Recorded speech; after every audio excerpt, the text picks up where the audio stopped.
E dunque iniziamo con la cerimonia di premiazione. Chiamiamo i ragazzi in vasca, i ragazzi di Rosà che ci creano l'ambiente giusto per andare a premiare i medagliati dei 100 stile libero. Meeting di Halloween.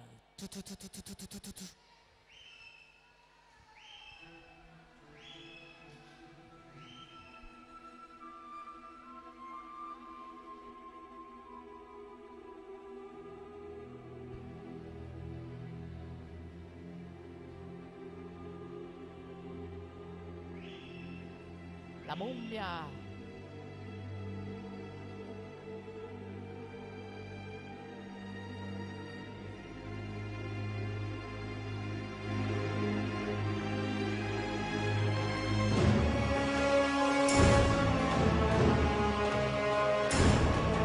E facciamolo un applauso grandissimo a questi ragazzi, sono dei veri e propri attori, un meeting che non ha eguali in Italia sotto questo aspetto di festa e di celebrazione. Meeting di Halloween.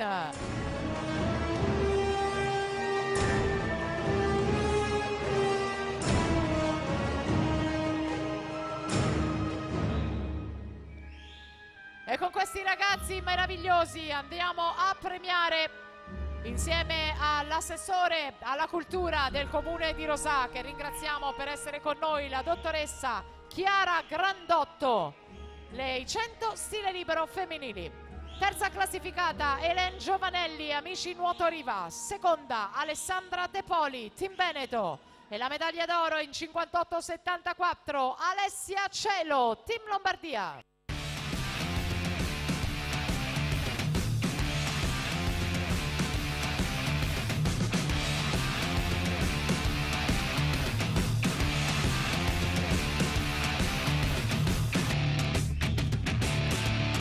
La dottoressa Chiara Grandotto, assessore alla cultura del comune di Rosà, alla consegna delle medaglie.